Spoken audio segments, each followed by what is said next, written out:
It felt like I was taken to a different world, a different dimension.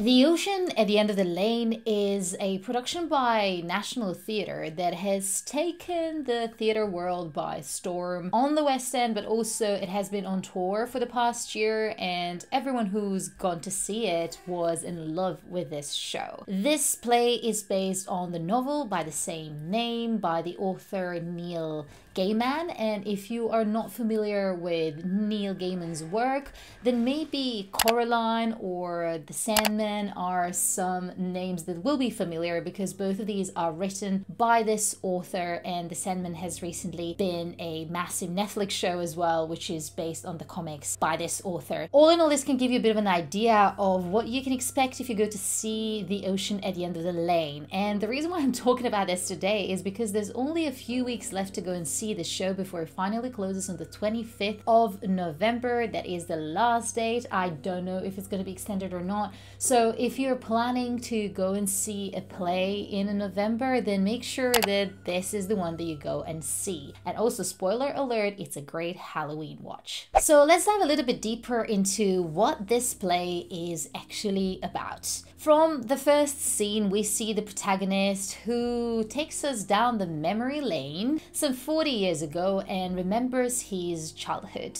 This is a story about childhood and growing up and adulthood, and how much do we actually change when we transition. Also, it is a story about memory and how the world around us is the way that we remembered it. And then it is also about the way that we perceive ourselves and how others perceive us. All of this is put together in a very magical scenario where all these different realities coexist with each other and take you on a journey to a different dimension. Don't worry if you haven't read the novel. I also went to see the play without knowing what it is about or what happens in the novel, so it's absolutely possible to enjoy it without that. It is adapted to stage, but also I would say if you are a fan of the story and fan of the novel, there were some people behind us who were kind of comparing the two, and it is obviously really hard to have everything that's present in the novel also on stage. So go with an open mind and be prepared that maybe things are not just the way that you imagined them. But yeah, I think this is going to be an enjoyable experience to both fans of the novel and those people who are not. One of the things that I particularly enjoyed is the fact that the show is so magical. If you're a fan of Stranger Things and Harry Potter, this is going to be up your street, because the show, to me at least, like resonated in between these two worlds. There is something like the Upside Down from Stranger Things, and there's also magic and spells and things like that from Harry Potter. So this is just to give you a bit of a flavor of what kind of show you can expect. And I love magic. I love things that are a little bit out of this world. So I think if you are in any way resonating with the shows that I mentioned, then I think this is something that you will also really enjoy, especially because it's happening on stage. And I think there's always something special with these like magical fantasy stories come to life on stage, because the way that they do it on stage always needs to have that additional element of, well, audiences are watching you, like they're literally in front of you, so it can't be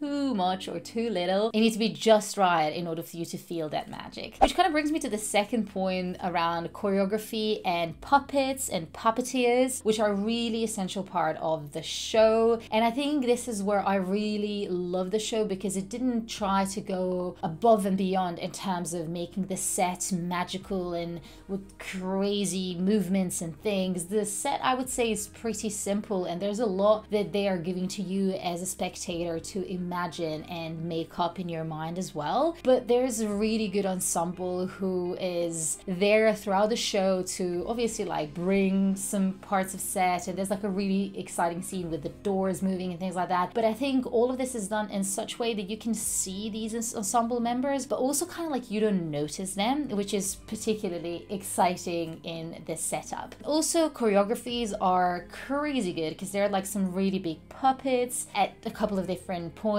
and it just like makes you feel that you kind of forget that there are people moving these puppets. It is very believable, and I think once you're in the story, you really feel a little bit scared of them. So I think they've done a brilliant job to really bring these creatures to life in a very believable way. From the first moment when I've heard the music in the show, I was so impressed. There's something about the music in this show that really took it to the next level. I really want to research and find who has done music and put it on my playlist, because I think it is very magical. It is very dramatic, but also it is so well suited to the atmosphere in the show, and I always find that music is so important to me when I'm watching a show, because if they get that right, it can really take you on a journey where maybe you didn't know you headed to. Lastly, I really resonated with this story, and this might be very personal. You might like these kind of stories or not, but I think this is the kind of show that brings out those universal themes that stay with you. I think that all of us had that transition from being a child to being an adult and being like, what the hell am I doing? Am I still that same person, or am I someone new now?